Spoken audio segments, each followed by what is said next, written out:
Hello, and welcome to Day 4 of Hinshaw's 25th Annual Labor and Employment Seminar. We have another informative program planned for you today. And lastly, our legal disclaimer. The information presented today is not intended to and does not constitute legal advice, recommendations, or counseling under any circumstance. You should not act or rely on any information provided without seeking the advice of an attorney licensed to practice in your jurisdiction for your particular situation. In addition, the information presented does not necessarily reflect the opinions of our clients. So let's go ahead and get started. It's my pleasure to introduce today's presenters, Ambrose McCall and John Ryan. Ambrose McCall is a partner with Hinshaw and brings more than 3 decades of experience to his robust employment, commercial, and professional liability litigation practice.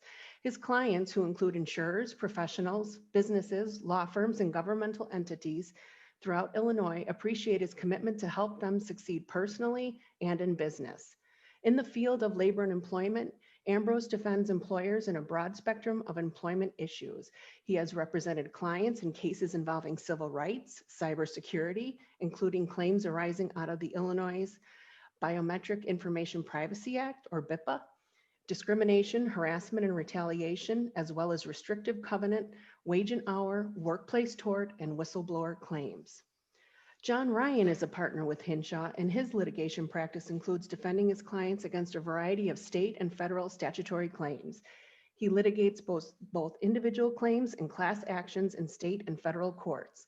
Not only has John successfully argued cases to verdict for his clients, he has also defended cases at various appellate levels in both state and federal courts. John is currently defending class actions wherein the plaintiffs allege a violation of the Illinois Biometric Information Privacy Act. Relying on his experience defending a variety of consumer class actions, John works with his clients to develop creative strategies for defending these matters. And I'd like to turn it over to Ambrose McCall now. Thank you. Good day, everyone. Thank you for coming to attend our discussion about privacy. The reason privacy is already an issue and is increasingly becoming an issue is because of the technology and capacity of monitoring employees at the workplace and also employees able to use devices. As you can see in the picture on the right, that technology is 40 plus years old. And when a supervisor walked around, it was probably pretty easy to monitor that workplace just by walking the floor. You didn't have to worry about toolbars, and as many IT people will tell you now, the average employee having 6 devices, maybe more, that they can communicate on and perform work on, whether provided by the employer or, as we know now, not provided by the employer. Also, surveillance technology.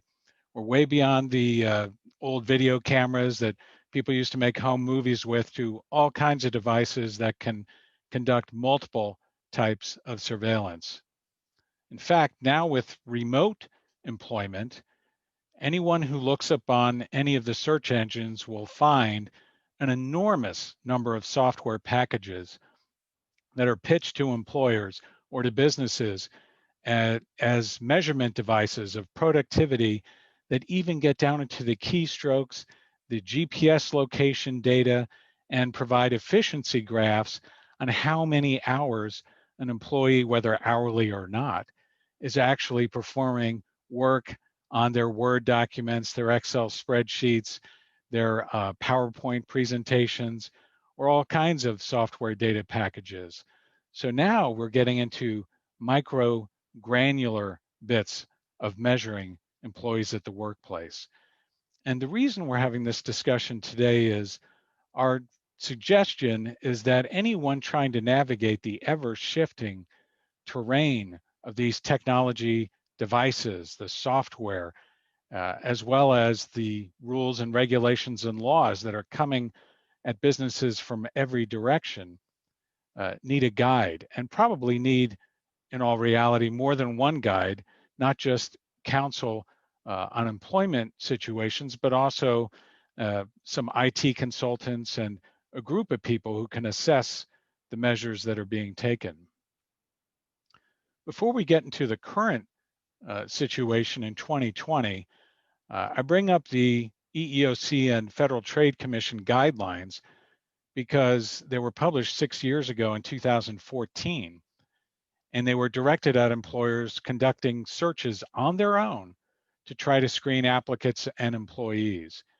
If a business or employer is doing that without hiring somebody else to do that and verifying that they're keeping records for 1 year or 2 years, depending on whether or not it's a private employer, or a longer period of time, 2 years for a government employer or a government contractor employing the sufficient number of workers, then you need to be aware that the Equal Employment Opportunity Commission and Federal Trade Commission are presuming that you are keeping those records for 1 year or the 2-year time span, depending what kind of employer you are.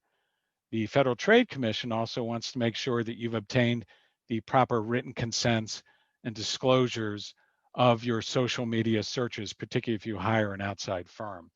So that's a word to just say this isn't just in 2020, that some of this started some time ago. So let's talk about some actual policies. This employer, hypothetically, has a policy that compels each applicant or employee to give to the employer their password data for their social media site, whether it's Facebook, Pinterest, Reddit, whatever it is. This employer also has a policy that permits managers to ask employees, hey, what is your social media password? Could I have it? Not coercively, just to ask for it. And third, we have another employer who has a practice, regardless of what the policy is. They just have a practice of obtaining the social media passwords of employees. Are there any problems with these policies on social media password data, getting them from employees, or a practice of obtaining social media passwords? Well, not in every state, but in an increasing number of states, that is a problem. In Illinois for 7 years now, the general rule under employment statutory law is that an employer should not ask or compel an employee or an applicant for their social media account password or their username in order to get access to their data. The number of states have increased then. We have Connecticut, Michigan, Delaware, covering only social networking accounts, Rhode Island, and Utah that covers online login accounts. Now, these statutory frameworks in these states, and there certainly could be more as the time proceeds in this issue, provide for exceptions such as investigating employee misconduct or making sure that the employer is complying with financial regulations, SEC matters, and of that type. But it gives you an idea of why a guide is required. These laws are not put in neon lights. They don't receive regular news coverage of any sort. And of course, what does receive news coverage is we've heard about the European Union having their general data protection regulation, but they're not the only one. Canada has a privacy commissioner. The United Kingdom certainly has their privacy regulatory framework, and all those exist. So you need to be aware of those if you have employees working overseas. Even if they're US citizens, these regulations and laws cover the activities outside the borders of the US and inside the borders of the other sovereign entities. The employer we're going to talk about now didn't have a policy, they had a practice. This employer had a practice of every time an employee returned from a sick leave or from a vacation and discussed their vacation experiences or the course of their medical care and treatment, if they were on medical leave, they were listened to very closely by their managers. And the managers recorded those discussions, even when they extended to discussions on personal family problems or the religious beliefs of the employees. This data was collected, updated, put on servers, and seen by up to 50 managers. Well, the Hamburg Commissioner for Data Protection, issued a fine to H&M, the extremely worldwide large retailer, of over $41 million. And the fine was based on the surveillance of the service center employees located in Germany being way more extensive than what was contemplated under the General Data Protection Regulation. And they found that these activities were an intensive interference with the rights of those affected. So that just happened in the past month plus. So here we have a very large fine placed on a global employer. Where's the US started in this? If you go back 20 years, you'll see a New Jersey Supreme Court decision, Blakely versus Continental Airlines. Back then, they used CompuServe and all kinds of software unheard of by anyone younger than 25 years old. But some of it was similar in the sense that there was a bulletin board where employees discussed workplace issues with each other. Since there wasn't a whole lot of experience in this modality and using this tool or a policy governing these employees, it was unfortunate that what started to happen was a pattern of workplace harassment. And the employer tried to take the position, well, we didn't know everything that was going on, but the New Jersey Supreme Court thought, well, wait a minute, you have a duty to take effective measures when you are informed by somebody that harassment is occurring, or if you have reason to know separately and apart that it's occurring. Our CLE code for today is in honor of a law that John will discuss with you later. The first two letters are B as in bird and I as in igloo. B as in bird, I as in igloo. What about a different kind of current social media policy? This employer had a policy that informed the employees of the need to be responsible, professional, and to be aware that they were responsible for what they posted. And that if they harmed or impaired the employer's reputation, it could be subject to discipline, up to and including termination of their employment if they violated the policy. The case is Ellis versus Bank of New York Mellon Corporation, Western District Federal Court in Pennsylvania. The vice president, as she titled herself, employee, spoke on Facebook about a city council member in the area that had been arrested for driving through protesters in a car. The protests were about a young African American who was shot and killed by the police 2 years earlier. The vice president suggested that the city council person should have driven through the crowd in a bus, just plow through them. By the time that post happened, of course, over a weekend, Monday morning rolls around, there are already thousands of complaints online and that the bank is receiving directly from customers, applicants, current employees. Everyone was on deck in this situation, it shows in the case. And it has a lot of language in there that you'll find very helpful on the policies, because this was the first time this very large financial institution discharged somebody based on their social media policy in conjunction with their code of conduct. And the court found that the post was offensive and it advocated violence, and that the plaintiff's attempt to point to other employees who may have posted other things about other events, none of those advocated violence, and they were in different departments subject to different supervision, and their post just didn't come up to the level that this one did. And so the discharge was found to be affirmable, and that the employer did nothing to violate Title VII or Section 1981. Now, of interest, this case has a notice of appeal filed. We don't know yet, because the Third Circuit hasn't issued an opinion, where this case will go. But as I indicated, it's chock full of social media policy language and code of conduct provisions that businesses will find helpful. Now let's step into the governmental employer reason. Here we have a metropolitan government. It was Nashville, the city of Nashville, and they had civil service rules. And in this instance, they had 3 rules for the employees that were at issue.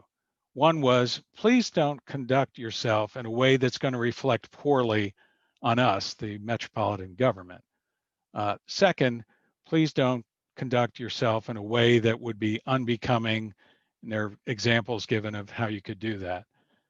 And third, please note that you are not expressing your own views when you go out there in social media world, that you are doing so on behalf of the metropolitan government.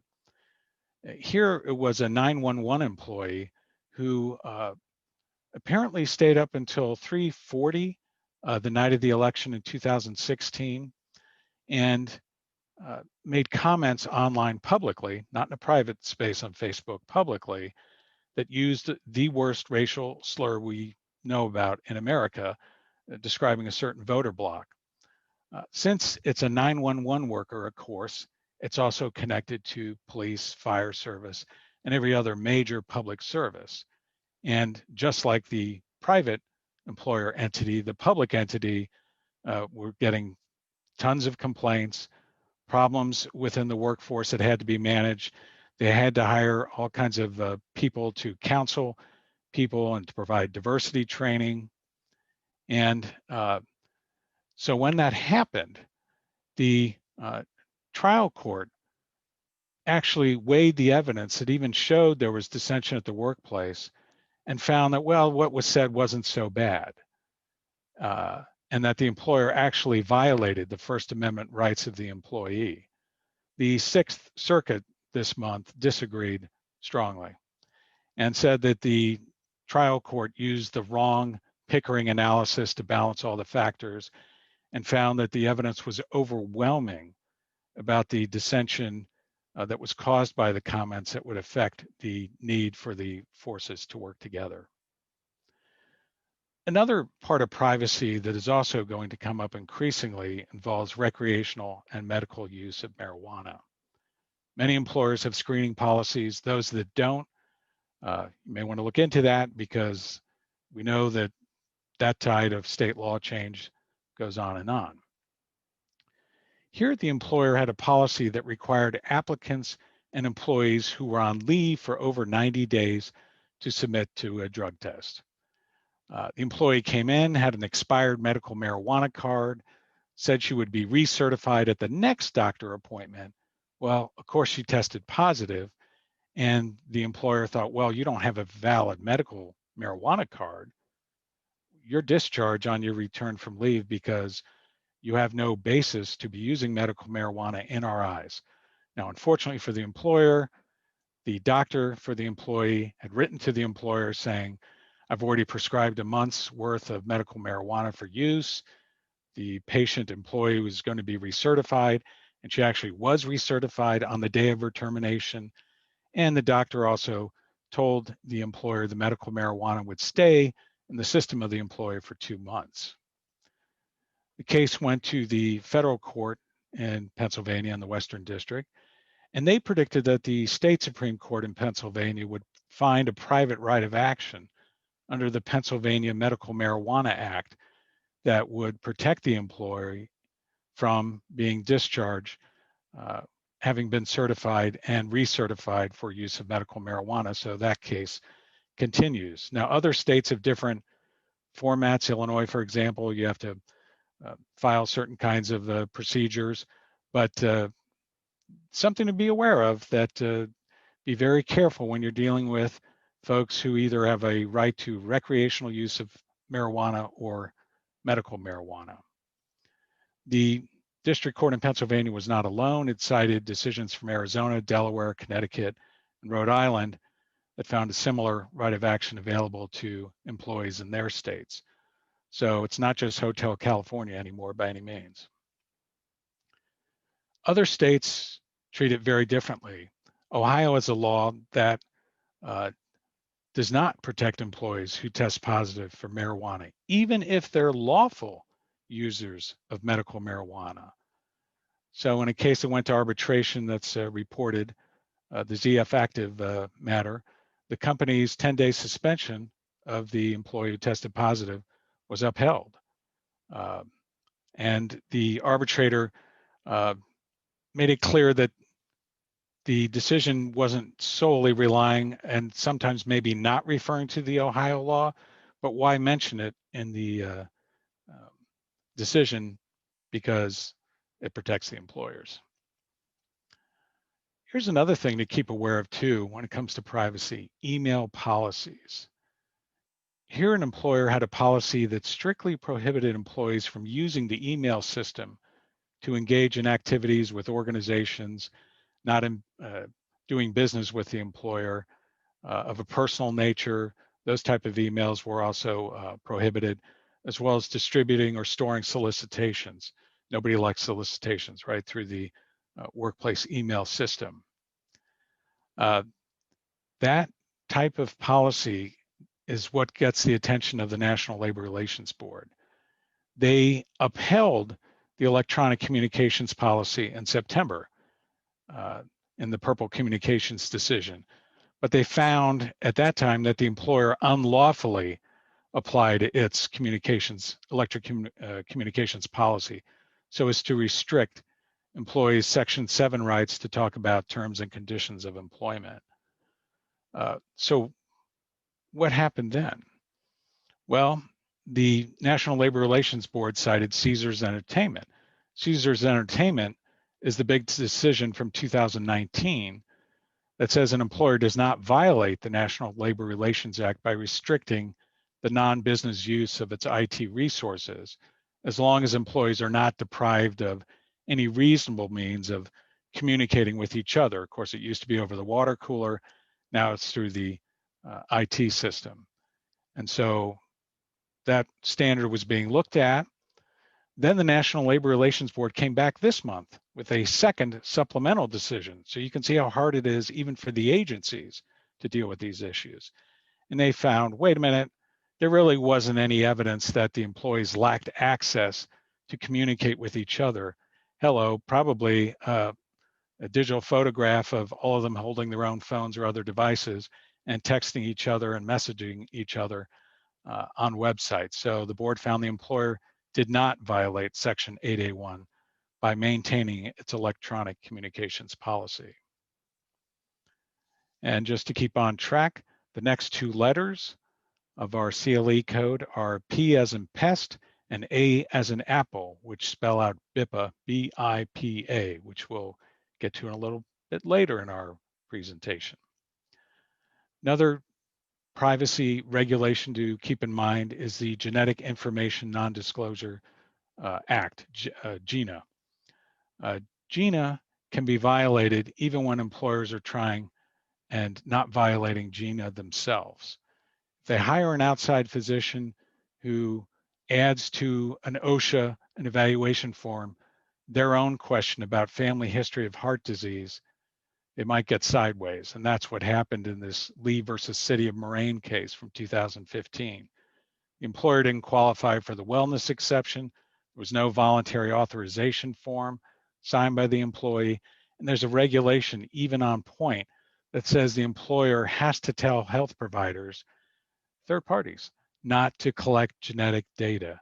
So you can't just let doctors be doctors if you're using doctors to screen your employees and applicants for your work. So another point to keep in mind as we go through the privacy canyon.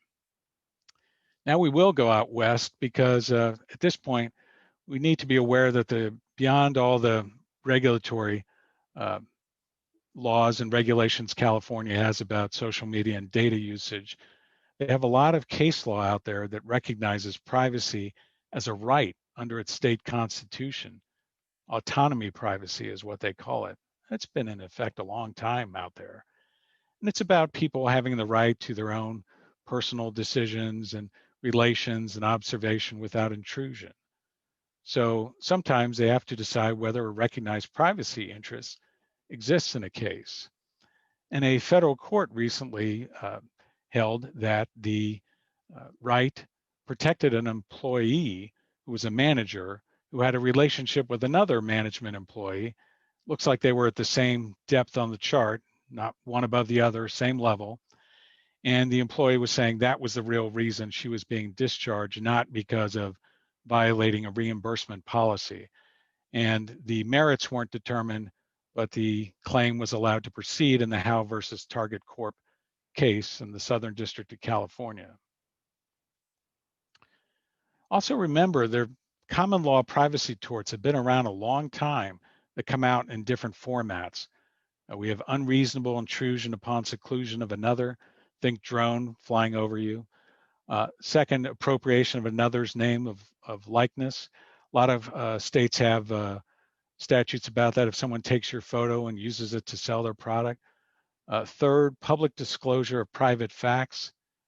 Well, the court is going to tell you what's private and what's not, so you have to think about that. And then fourth, putting somebody in a false light. In other words, kind of slanting the facts, campaign ad style, to make somebody look in a way they really don't conduct themselves.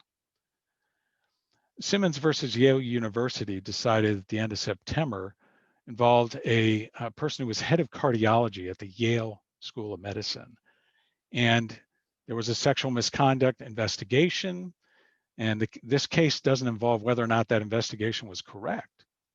It involves a claim that the details of the investigation were leaked because of the way the information went out to the hashtag #MeToo movement and was displayed, and that it resulted in the plaintiff losing endowed chairs, not being terminated, but losing a lot of research dollars, most likely, and also seniority and management directions. The court allowed the claim to proceed, so we don't know how that will end up, but private facts are to be kept private, particularly if you have that as part of your disciplinary investigation. Another thing to keep aware of is screening your potential employees with credit checks. A lot of states, Illinois is one of them, that has laws that cover this. Here we have an employer who required a part-time customer service representative, starting wage $31 plus per hour, entry level, no college required, but contingent, the offer is contingent on a successful background check, credit check, and drug screen. The employer gets a consumer report on the plaintiff that includes certain information, data about the employee applicant's credit history. They end up sending an email, due in part to the information we got in your consumer report, we're not offering you a job at this time. Employee files a class action complaint alleging that the employer violated her rights under the state Illinois Employee Credit Privacy Act by investigating her credit history in connection with a conditional offer of employment as a customer service representative and terminating her ability to become an employee, refusing to hire her because of the results of that investigation. Rivera versus Commonwealth Edison Company is the Illinois Appellate Court case, 2019. The plaintiff argued the customer service representative is really a low-level employee who shouldn't be subject to any of these kind of searches or concerns. And the court rejected that for several reasons. One was, first, the customer service representative's ability to access confidential personal financial data of customers in order to address their concerns. Another reason the employer's search was upheld was that these customer service representatives make an enormous number of calls, and less than 1% are actually monitored. And the customer service representatives, while they see only partial customer data numbers, they're still accessing personal and confidential customer data. So the employer wins, facing a class action, gets a summary judgment. It's undisputed under the record that the employer developed that the employer kept such data confidential in a database that the customer service representative could see. Now, granted, it was partial numbers, but even partial numbers of Social Security, driver's license, bank accounts, credit card numbers, those all make hackers very happy. A different employer had a credit check done. Same scenario. You have to have a successful credit check, otherwise we won't hire you. And this was for a sales associate job. And again, another class action was filed. And this employer did not succeed. The Neiman Marcus Group in 2016, their defense failed because the sales associates really were only conduits. They did not access and manage this confidential financial data in a in the computer databases, and they weren't using it like the customer service representatives in the Commonwealth Edison case. So the employer could not meet the burden of establishing that any of the exemptions applied, and so that class action proceeded. So now I'm going to hand the baton off to my colleague, John Ryan, on Illinois' most unique and still developing law on the Biometric Information Privacy Act. Thank you, Ambrose. And before we dive into BIPA, I want to thank the marketing team for violating my privacy rights and using a picture in the original slides, which made me look 15 years younger and 20 pounds lighter. I got to find the technology that they used for that picture. It's fantastic. So I'm here to talk about the Illinois Biometric Information Privacy Act. And Illinois is unique. Illinois is one of the only states in the country, I believe it's still the only state in the country. The reason why I say I believe is because the other states are catching on with a private right of action for violating your biometric information privacy rights. Other states such as Texas and Washington have a similar act, but there is no private right of action. So why is it now that we're hearing about BIPA? It's been around since 2008, but just recently it's been all over the news with Facebook. I'm sure most of you have heard about the Facebook settlement, which was for $500 million, but then was later increased to $600 million. So now it is at the forefront of not only national news, but definitely Illinois news. And you see these big, huge numbers for these tech companies regarding the Biometric Information Privacy Act. And what are the claims? Well, the claims are first, under Section 15A of the Biometric Information Privacy Act, or as we call it, BIPA by its acronym, 15A requires a policy regarding data retention and destruction, or that you delete the data within 3 years of your last interaction. So if we think back to 2008 when they enacted the policy, nobody really knew about BIPA. It was an act that got pushed through in 2008. No lawsuits were filed on BIPA until roughly 2016. There was a few trickled in. A few more trickled in 2017. And in 2018, we started seeing a few more. There was a Illinois appellate court case involving a 14-year-old kid going to Great America. And this is the old adage of sometimes bad facts lead to bad law. 14-year-old kid goes to Great America and he tells his mom, I'm going to Great America, I'll get my yearly pass. And the mom says, okay, well, that's great. Get your yearly pass while you're there, and we'll talk about it when you come home. The kid goes and comes home from the field trip, and the mom says, okay, where's your yearly pass? It's usually an ID card. And the kid goes, no, sorry, Mom, not this year. They have this new thing. It's great technology. They can just scan my hand. Mom goes, what? Are you kidding me? So the Illinois appellate court said there's no claim for BIPA because there was no injury. There was no, you're not alleging that there's some kind of data hack here. No one stole the kid's identity. All he did was, scan a hand.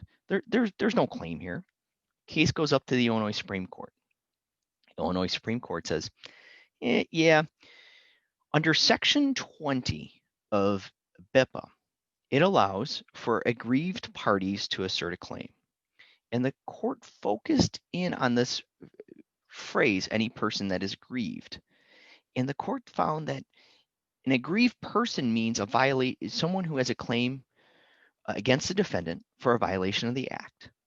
And therefore, a simple violation of the act shows that you have standing to assert a claim under BIPA.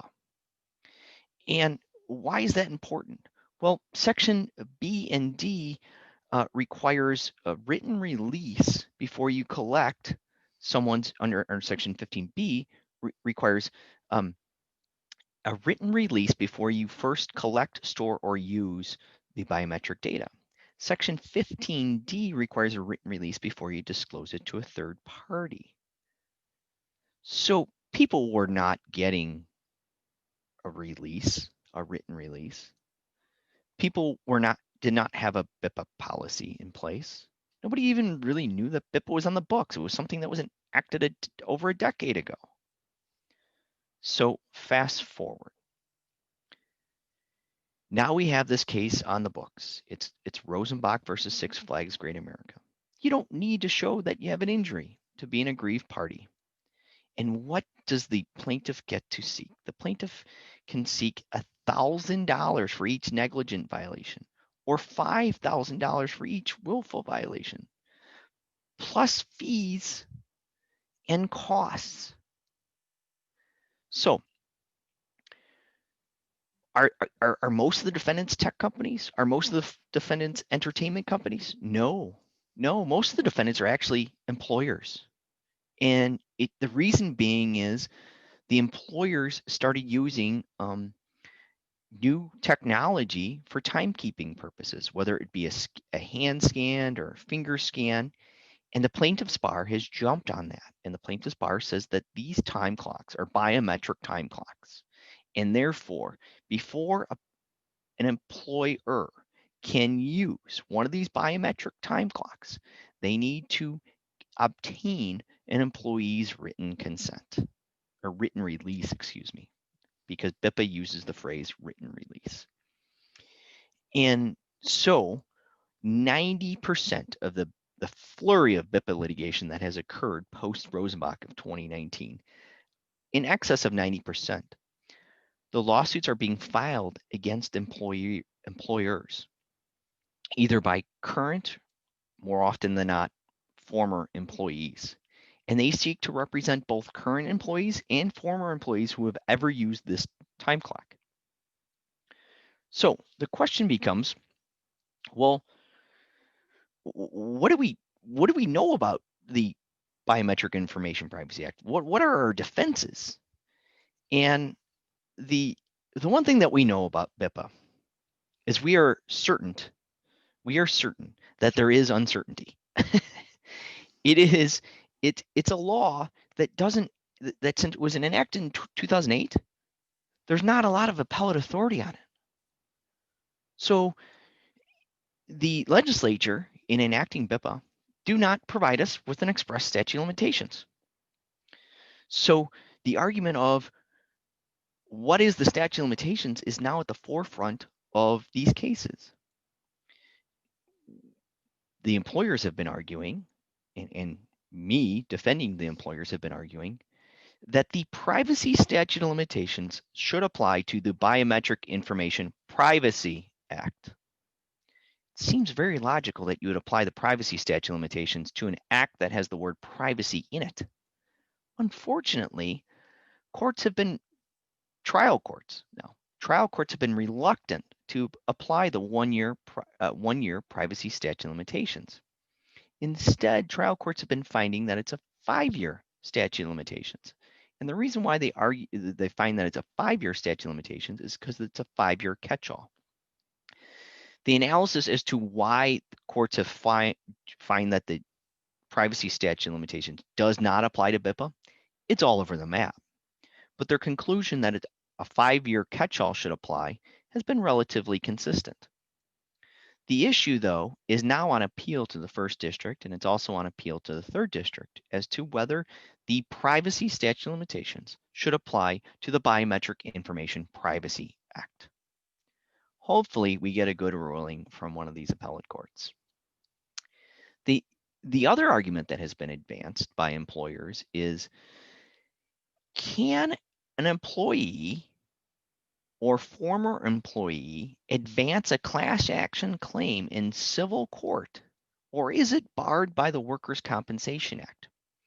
Illinois has one of the broadest workers' compensation acts in the country, and Illinois' Workers' Compensation Act has an exclusive remedy clause in it, which means when an employee is injured at work, they must file a workers' compensation claim. That is their exclusive remedy. They cannot go and try and bring a claim in civil court. So the argument becomes whether the Illinois Workers' Compensation Act's exclusive remedy provision bars the employee or former employee from asserting a BIPA claim as a class action claim in civil court. Unfortunately, the First District in McDonald versus Symphony found that the Workers' Compensation Act, the exclusive remedy provision on the Workers' Compensation Act, does not bar a claim.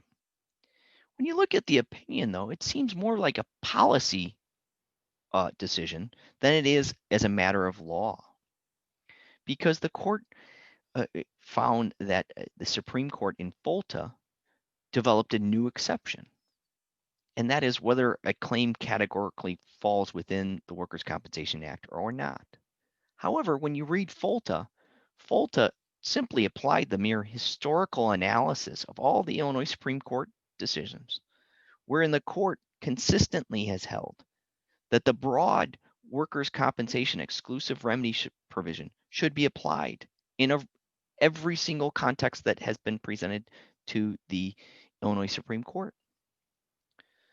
So that case, the workers' compensation issue, the defendant in that case has now filed what is a PLA, and that's petition for leave to appeal. It will be interesting to see whether the Illinois Supreme Court grants that petition or not. Another argument that we have is there an arbitration clause? There is an appellate opinion on this issue, and that is Liu versus Four Seasons. I will put this caveat out: whether you can move to compel arbitration is dependent upon the express language of the arbitration clause that you have at issue.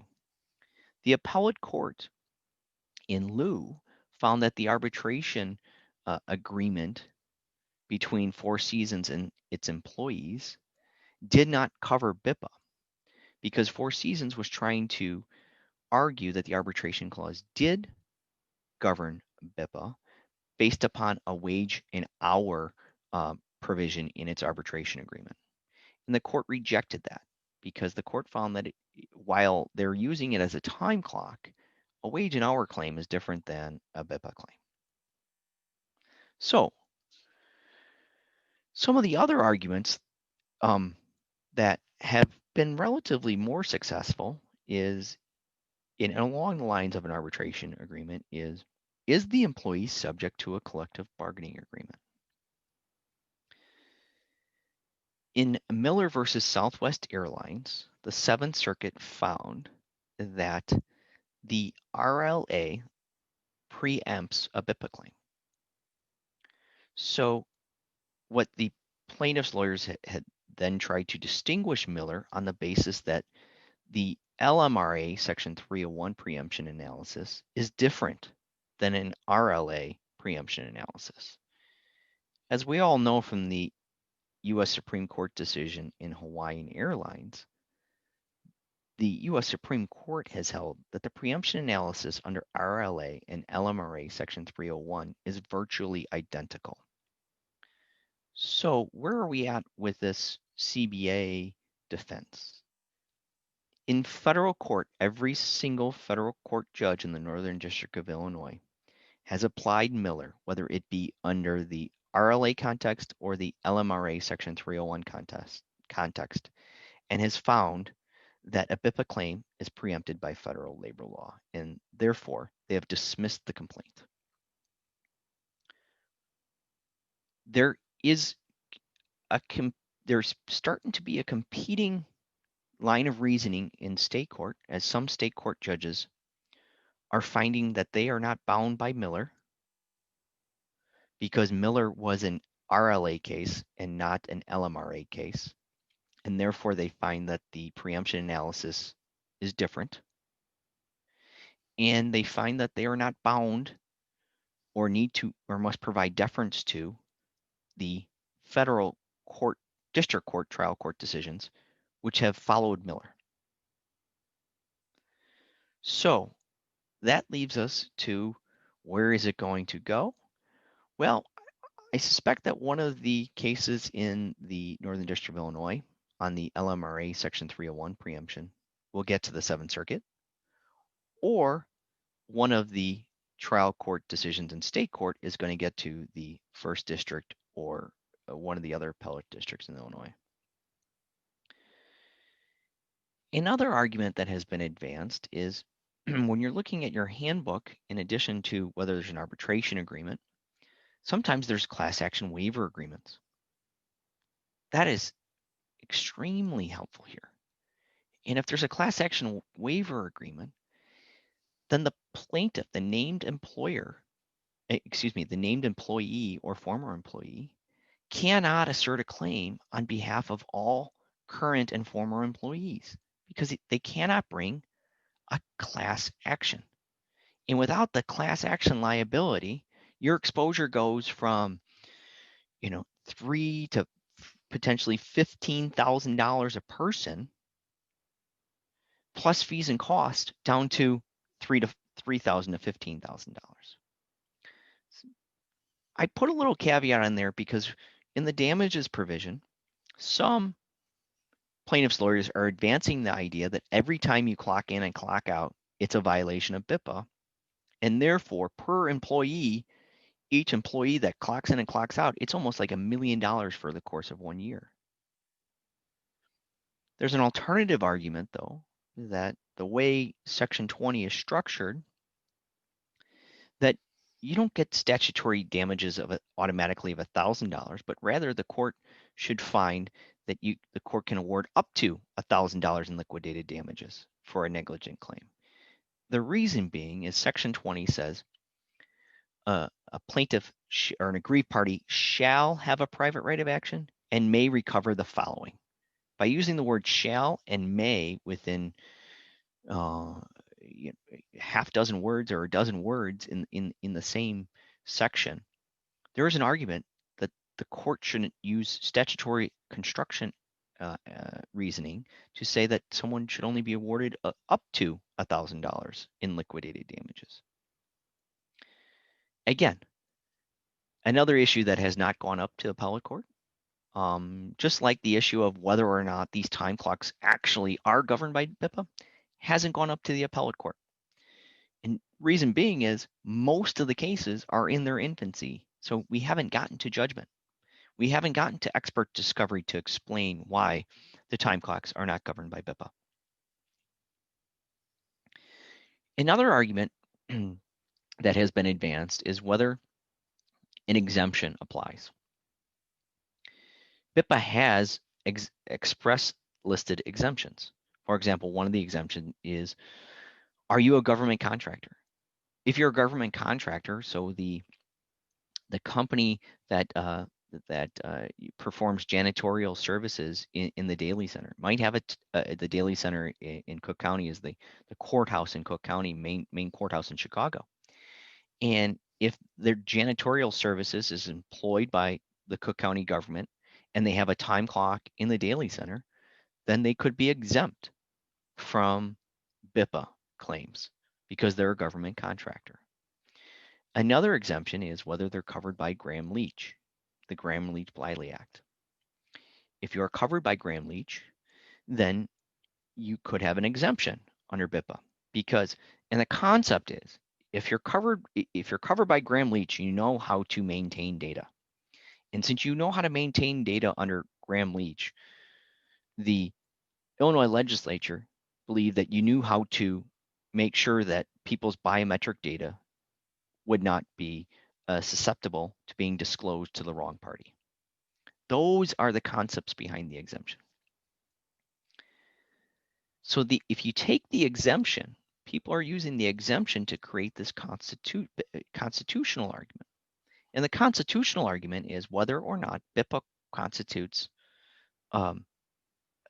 special legislation. So Illinois has this concept of you cannot take two companies who are in the same place and treat them differently. So, for example, the cleaning company analysis that I used in the Daly Center, how or why is that company treated differently than the cleaning crew that cleans Hinshaw and Culbertson's office building?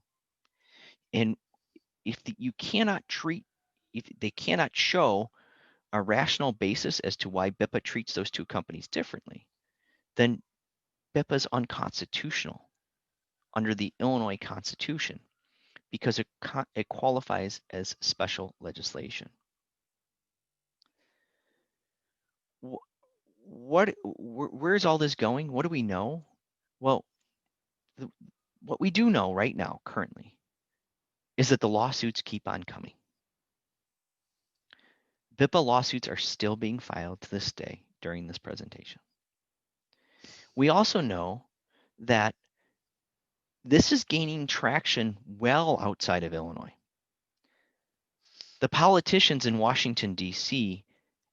know about the Facebook settlement.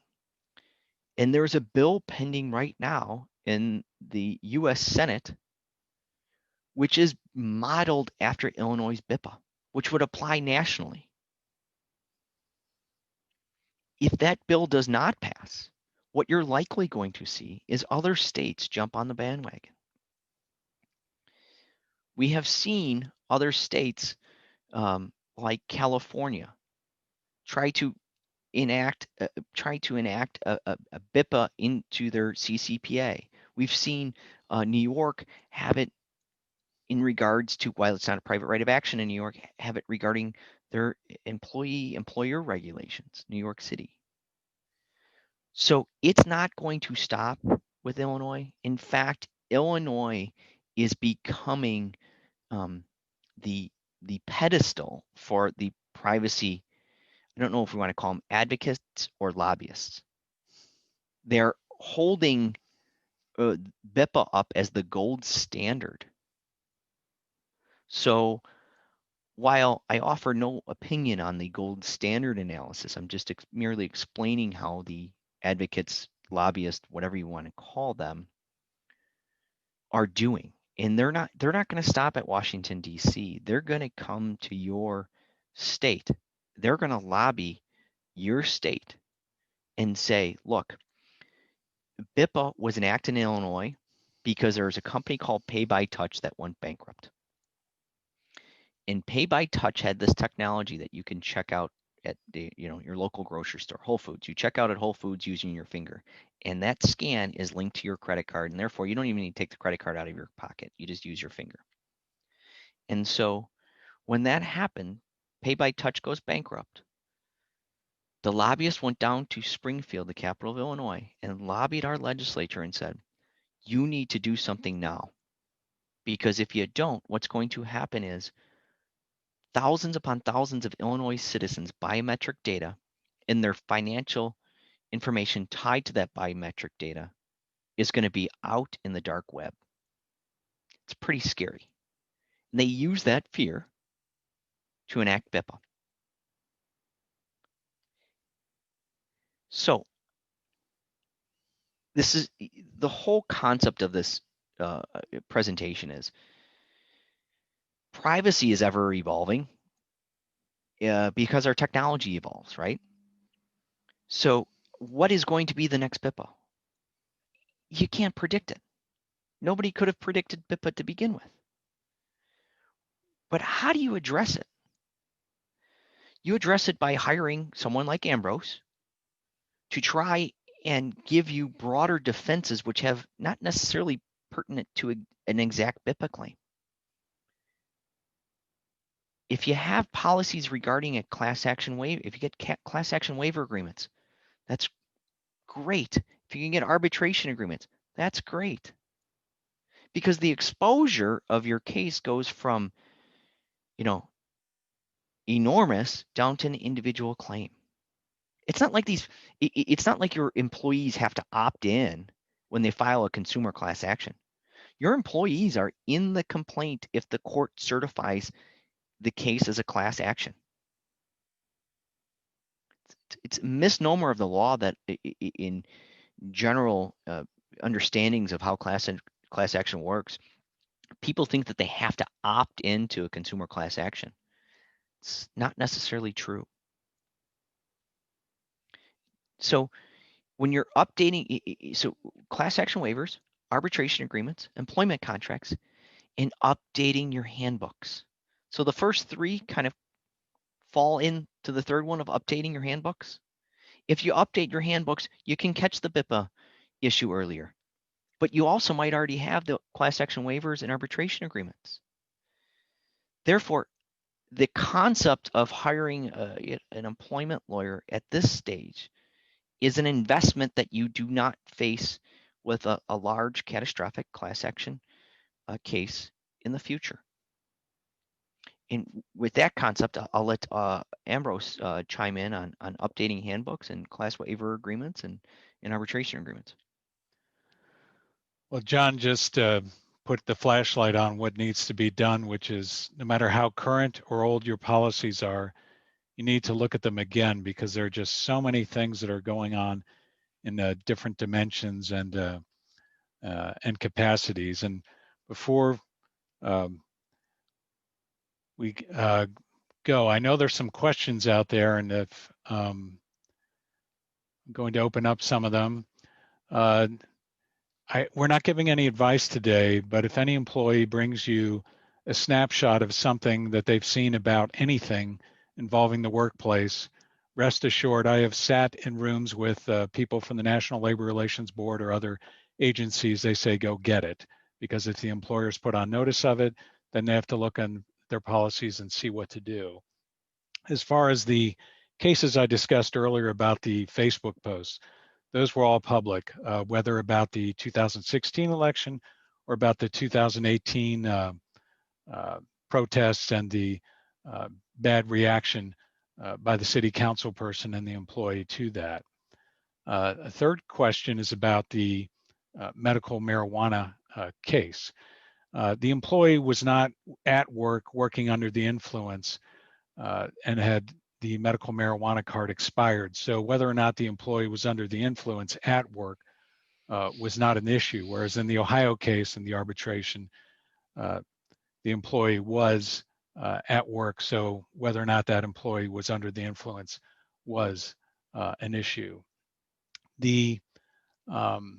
Someone has asked whether a COVID diagnosis is a private fact. Great question. Not part of this presentation. There is a Western District federal court decision where an employee of the state, whether it was Penn State University or the state of Pennsylvania, said something about a co-employee having COVID, not the employer, and the claim was under the First Amendment, so that claim was allowed to proceed. But we will see a lot of different rulings on that because of health department regulations and other items to that effect. John, someone asked about the City of Chicago minimum wage law exempting collective bargaining agreements.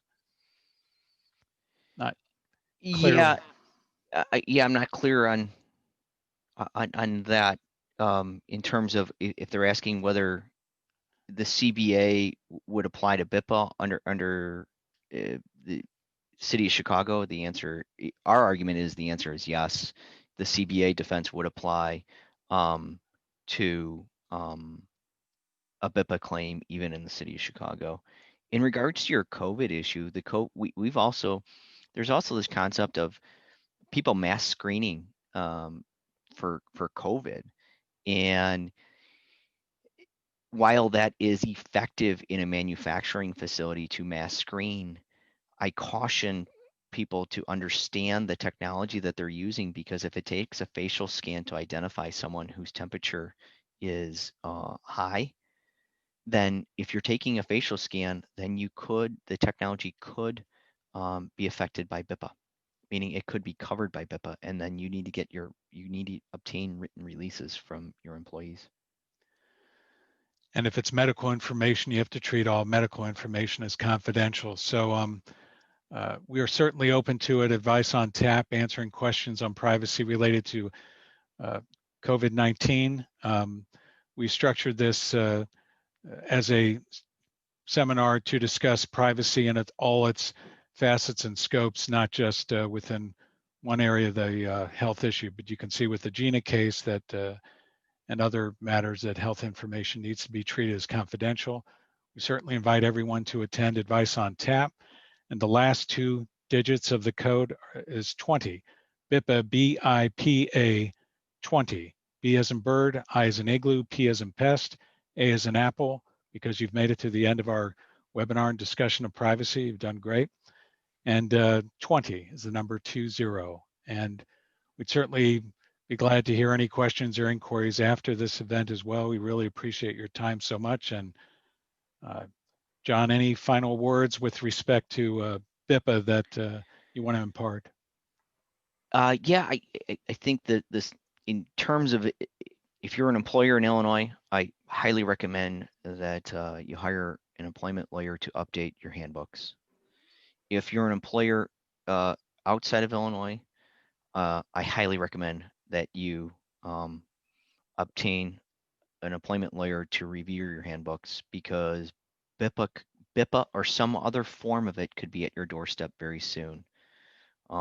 So whether it be a federal law or it's in your own state. Well, thank you so much, people. And thank you all for attending and asking great questions. And we look forward to meeting with you again to discuss all things employment related and related to employment, such as the Biometric Information Privacy Act. Thank you all so much. Thank you.